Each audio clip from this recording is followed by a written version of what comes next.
మనం ఆరోగ్యంగా ఉండాలన్నా, మన మెదడు చురుగ్గా పనిచేయాలన్నా తగినంత నిద్ర అవసరం. మరీ ముఖ్యంగా చిన్నపిల్లల్లో నిద్ర సమస్య లేకుండా చూసుకోవాలి. వయసును బట్టి పిల్లలకు ఎంతసేపు నిద్ర అవసరం అనేది మారుతూ ఉంటుంది. నిద్ర తగినంతగా లేకపోతే పిల్లల్లో ఎదుగుదల సమస్యలతో పాటు ప్రవర్తనలో కూడా తేడా కనపడుతుంది. మోడర్న్ లైఫ్లో వచ్చిన మార్పులు అందరిలోనూ నిద్ర తగ్గడానికి కారణాలవుతున్నాయి. పెద్దవాళ్లతో పాటు పిల్లలు కూడా పొద్దుపోయేదాకా టీవీ చూస్తూ ఎక్కువసేపు మేల్కోవటం అలవాటయింది. సెలవుల్లో పర్వాలేదు కానీ స్కూల్ ఉన్నప్పుడు వారిని పొద్దున్నే నిద్రలేపి పంపించాలంటే వారికి నిద్ర సరిపోదు. అందుకే పిల్లలకు ఏ వయసులో ఎంత నిద్ర అవసరం, సరైన నిద్ర లభించడానికి ఎలాంటి అలవాట్లు నేర్పించాలి, ఏ ముందస్తు జాగ్రత్తలు తీసుకోవాలి, అలాంటి విషయాల గురించి ఇప్పుడు తెలుసుకుందాం. పిల్లల్లో ఎదుగుదలకు ఆహారం తర్వాత నిద్ర అత్యంత అవసరం. అటు శరీర పెరుగుదల, ఇటు మెదడు వికసించటం రెండూ దాదాపు నిద్రలోనే జరుగుతాయి. అందుకే నిద్ర అనేది అత్యంత కీలకమైనదిగా తయారైంది. నిద్ర తగినంతగా లేకపోతే పిల్లల ప్రవర్తనలో తేడా కనపడుతుంది. ఈ తేడా ఒక్కో బిడ్డలో ఒక్కో రకంగా ఉంటుంది. చంటి బిడ్డలు అయితే నిద్ర చాలనప్పుడు ఊరికే ఏడుస్తూ ఉంటారు. అదే పెద్ద పిల్లలు అయితే ఊరికే నసపడుతూ ఉంటారు, మొండిగా ప్రవర్తిస్తుంటారు. అప్పుడే పుట్టిన శిశువు నుంచి 3 నెలల వయసున్న చిన్నారుల వరకు రోజుకి 14 నుంచి 17 గంటలు నిద్రపోవాలి.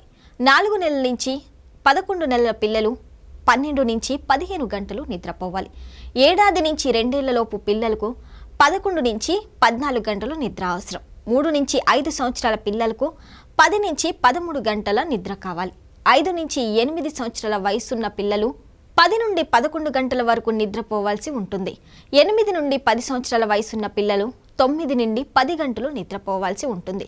టీనేజ్ పిల్లలు ఎంత లేదన్నా 8 నుంచి 10 గంటలు నిద్రపోయేలా చూసుకుంటే వారు ఉత్సాహంగా ఉండగలుగుతారు. పిల్లలు నిద్రపోయిన తరువాత వారి మెదడు ఆ రోజు జరిగిన సంఘటనలను, జ్ఞాపకాలను ఒక క్రమపద్ధతిలో గుర్తు చేసుకుంటుంది. కావాల్సిన సమయంలో ఈ జ్ఞాపకాలు వాళ్ళకి ఉపయోగపడతాయి. ఆహారం, నీరు, ఆక్సిజన్ తర్వాత మనిషికి అత్యంత అవసరమైన వాటిలో నిద్ర కూడా ఒకటి. చిన్నపిల్లల్లో నిద్ర ఇంకా ఎక్కువ అవసరం. శరీరంలో కణజాలాలను మరమ్మతులు చేసేందుకు, కొత్త కణజాలం పెరిగేందుకు, శరీరం ఎదుగుదలకు, జీవక్రియల క్రమబద్ధీకరణకు నిద్ర చాలా అవసరం. అదేవిధంగా శక్తి రావటానికి, కొత్త ఉత్తేజానికి కూడా నిద్ర చాలా అవసరం. నిద్ర లేకపోతే పిల్లలను దరిచేరటానికి అనేక రకాల అనారోగ్యాలు పొంచి ఉంటాయి. నిద్ర చాలకపోతే పిల్లల మనసు నిలకడగా ఉండదు. దీంతో పని మీద ధ్యాస పెట్టలేరు. నిద్ర తక్కువైన పిల్లల్లో జ్ఞాపక శక్తి తగ్గటం, నిర్ణయాలు తీసుకునే శక్తి లోపించటం కనబడుతుంది. కాస్త పెద్ద పిల్లలైతే దూకుడుగా స్వభావం చూపిస్తారు. కొందరు చిన్న పిల్లలు మందమతులుగా ఉండిపోయి చీటికి మాటికి ఏడుస్తూ నసపెడుతుంటారు. కారణం లేకుండానే ఏ చంటి బిడ్డ అయినా నసపెడుతుంటే ముందుగా గ్రహించవలసింది ఆ బిడ్డకు నిద్ర చాలలేదని. నిద్ర చాలకపోవటం వలన వచ్చే సమస్యలు చాలా ఉన్నాయి. కాబట్టి పిల్లలు తగినంత సమయం నిద్రపోయేలా చూడాలి. పిల్లల్లో ఆరోగ్యకరమైన నిద్ర అలవాట్లను చాలా చిన్న వయసు నుండే పాటించేలా చేయాలి. ఇలా అలవాటు చేయటాన్ని వైద్య పరిభాషలో బెడ్ రొటీన్స్ అంటారు. పిల్లలు అలా అలవాటైతే నిర్దిష్ట సమయానికి వాళ్ళంతట వాళ్ళే ఏమీ తెలియకుండానే నిద్రపోతారు. దీనివల్ల వారిలో నిద్ర వేళలు సరిగ్గా ఉంటాయి. వయసుకు తగినట్టు పిల్లల్ని నిద్రపోయేటట్లు అలవాటు చేయటం కూడా చాలా ముఖ్యం. ఎందుకంటే ఒక్కో వయసు వారికి ఒక్కో విధానమైన నిద్ర అవసరాలు ఉంటాయి.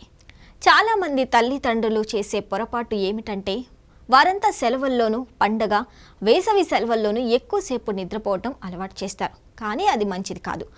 పిల్లల నిద్ర వేళల క్రమం మారకుండా జాగ్రత్త పడాలి. ఒకవేళ మారినా బడి తెరవడానికి కనీసం వారం రోజుల ముందు నుంచి నిద్ర వేళల్ని సరిచేయాలి. సెలవులతో సంబంధం లేకుండా ప్రతిరోజు పడుకోవటం, లేవటంలో ఒకే సమయాన్ని పాటించే విధంగా చూడాలి. పిల్లల గదుల్లో టీవీలు, కంప్యూటర్లు, వీడియో గేమ్స్ లాంటివి ఉంచవద్దు. అలాగే నిద్ర వేళకు అరగంట ముందు వాటిని చూడనీయకూడదు. నిద్రకు అరగంట ముందు చదవటం, హోంవర్క్ చేయటం నిలిపివేయాలి. సాయంత్రం, రాత్రిపూట పిల్లలు తినే ఆహారంలో జాగ్రత్తలు పాటించాలి. సాయంకాలం తర్వాత చాక్లెట్స్, సాఫ్ట్ డ్రింక్స్ తాగనివ్వకూడదు. పడుకునే ముందు రిలాక్స్ కావటం పిల్లలకు నేర్పించాలి. బెడ్ రొటీన్స్ను అలవాటు చేయాలి. పడుకునే ముందు ఆ రోజులో చేసిన పనులన్నిటినీ ఒకసారి గుర్తు చేసుకోమని చెప్పాలి. ఇలాంటి మంచి అలవాట్ల వల్ల పిల్లలు సుఖంగా, హాయిగా నిద్రపోయి ఆరోగ్యకరంగా ఉంటారు.